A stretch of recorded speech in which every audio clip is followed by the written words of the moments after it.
it's very demure. Oh, very demure, very mindful. Yeah, it's good to see. It's good to see. So I love to see it, and I love to see God moving through you and being able to actually be a help and to be able to uplift. So, you don't think he moving through you? I don't know. I told you I'm the type it's hard to see things myself. So wow, even after all the things that we sit and we talk about and we pull out, it's still hard for you to see. It's hard for me to look and praise myself. It's not about praising yourself. I'm saying, do you not see the work that he has done in you? Like me saying that I see that he's moving in our lives. And I'm saying, do you not see the work that he's doing in you? I'm not praising myself or anybody. I'm asking, do you not? Yeah, I was saying, yeah. I said, okay, yeah, I understand. Yeah. Yeah, you understand. Yeah. I'm getting lost. That's like Izzy. Pinto beans? Yes. Black beans? Yes. Hey, understand what? See, this is KMM Coaches podcast. We appreciate you guys being here for another heartfelt podcast where you will see God put first, and ultimately we'll help couples out there and just get closer to the Lord. So start with that. What made you want to talk about finances? Just thinking about the different aspects of a marriage that either some people don't think about or they don't put too much thought into it. Could you close? Thank you.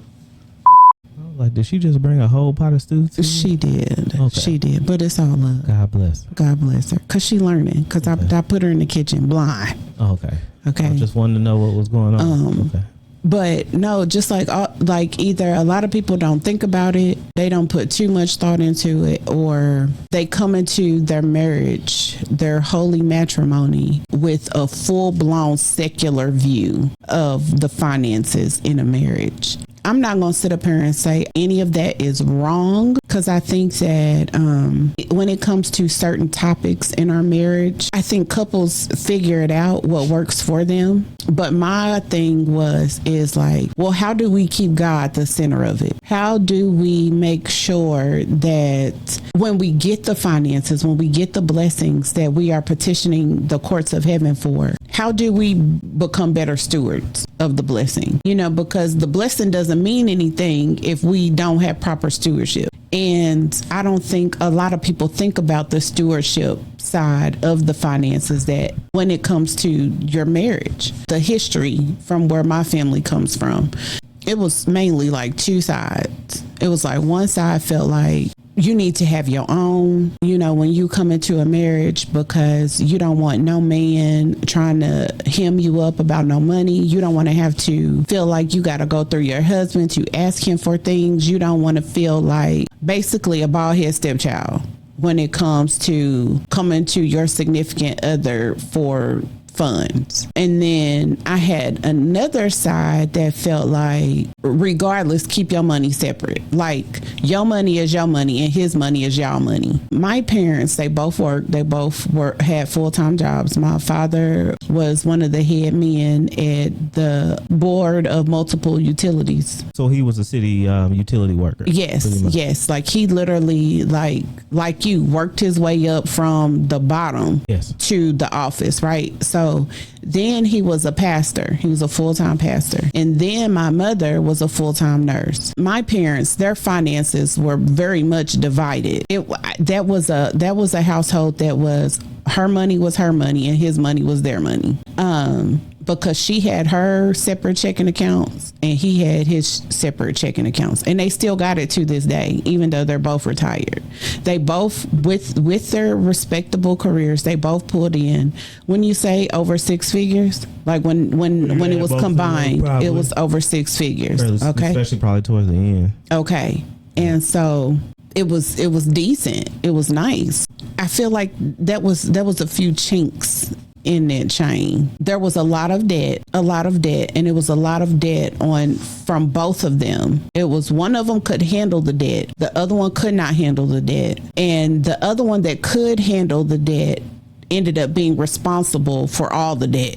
And I think that was even more of a wedge that was driven between them both. And so then it was pressed up on me to not be a burden to you. In growing up, very much so, let's keep stuff a secret from the kids, or grown-up conversations and kids aren't supposed to be brought into it. So I'm assuming that you didn't hear much, but I'll ask anyway. So I have a question. Was that ever brought up? These spending habits aren't okay? That was often. Things? Okay. That was often. Like the debt stuff was never a secret. Okay. Was never a secret. That was pretty much out in the open. But I didn't see God in none of it. Like in them having separate accounts, I didn't see God in it. How to figure out how to get out of debt, how to grow, how to accumulate more wealth, more stability.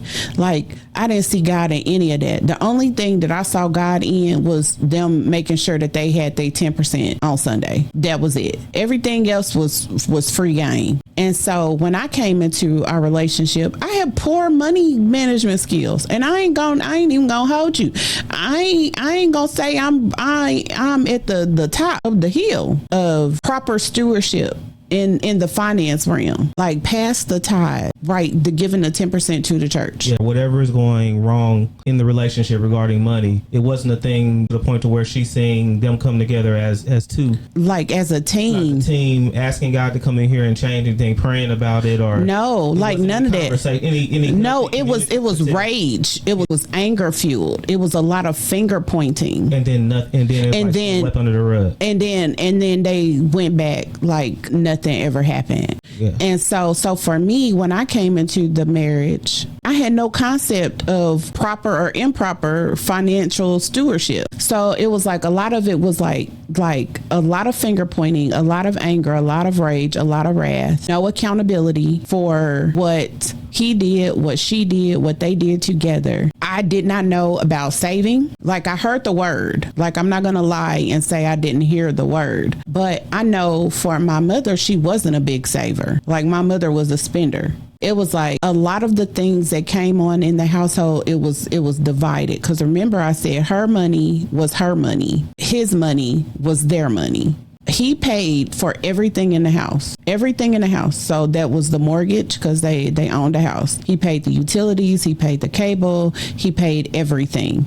He paid his bills that came through the door, like his credit card debt, anything that came through the door. When there was maintenance needed to be done on the vehicles, he really took the brunt of the responsibilities. Right. And I think that a lot of times, even currently, a lot of women seek that in men. They want the men to come in and bear the brunt, almost like an expectation. And that's what I grew up with. And then her money, what she did with her money was getting my hair done, getting her hair done, getting our nails done, the clothes, the back to school stuff, if the groceries, if we wanted to go out to eat, that's what she paid for. You'll see women now divorcing their husbands if they're the best man in the world. Everything I want him to do, he does it. I just can't find the way to respect him because he doesn't make as much as me. They have this expectation, a thought pattern of wanting to be able to spend, and if I can't spend the amount of money that I have, and I'm wanting him to come in and bear the bills and be able to spend some money, then that's where a lot of the disconnect or the contention happens when that money isn't the same. They can never explain it. They just know that they want a woman wants somebody to make as much as them or more, and they never can explain why. And my thing is that I want to get to how do we get in front of that? How do we stop fostering these type of relationships? Because what we know is that like the numbers are rough numbers, right? But what we know is a lot of marriages and things like that dissolve is because of finances. Yeah. And I'm like, well, were you on the same page when you came into the marriage? Have you even taken the time out to seek God and seek his word behind the finances, right? So like we have this book, and this chapter in this book is called Declaration for Financial Stewardship. And so one of the declarations, it says, we declare that we honor the Lord with our wealth in accordance with Proverbs 3:9, which says, honor the Lord with your wealth, with the first fruits of all your crops. Honor guides our finances. So it's like, What are you doing in having these conversations, these real and these honest and these vulnerable conversations? I don't want to know what's in your bank account, but what does that checkbook look like? What are your spending habits? Do you want more? How do we honor God where we honoring him together? Like, do you see us paying our tithes or giving to the poor, spending less than what we bring in, because that's part of the stewardship. How do you feel about those things? How do you do with those things on your own? Because you have to understand yourself that when you come into the marriage, that we are coming as our own individuals. And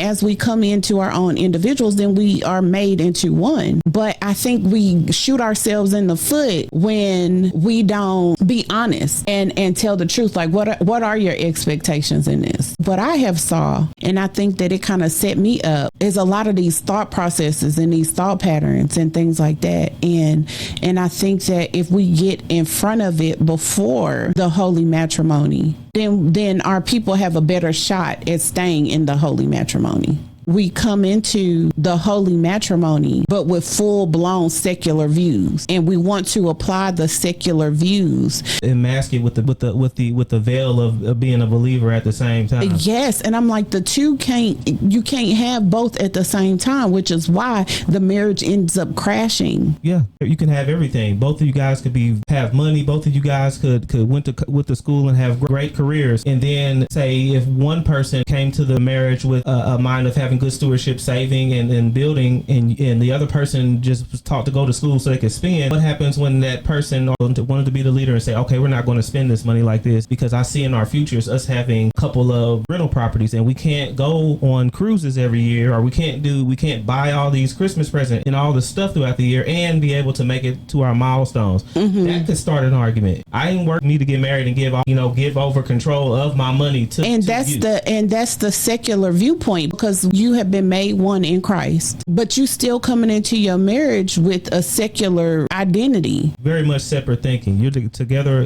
in the marriage, but very much I have to protect. It's almost like you enter into marriages still with the scarcity mindset, or still in the mindset of a scavenger. I finally have somebody that can help me, but I'm going to hold on to this. This is what my comfort. The Lord isn't my comfort. The building isn't my comfort, but this money that I have that's taking care of me is my comfort. We have whole community of people that have been taught this way, and we have a gigantic community are in the same mindset. The Holy Spirit said, there's what representation do we have? What I see. The cell phone is my representation. Even if you're getting on there doing great things, you're not going to stay on the internet looking at holy things all day, all night. No. So of course that's my representation. I'm not looking at the couple down the street that have been together and retired and have great finances and are great, lovely people in the Lord. I'm on the phone looking at, seeing the housewives, because we're seeing the Kardashians that pop up. Mm-hmm. Those are the first people that pop up. Those are your representation. Those are the people that are, let's be honest, 90% of the country look up to. You don't look up to seeing those people that have made it through a whole marriage and retired and are old or gray, mm-hmm. and living good, happy lives. You're looking at Dubai, Murcielago, stuff that you couldn't get when you were younger.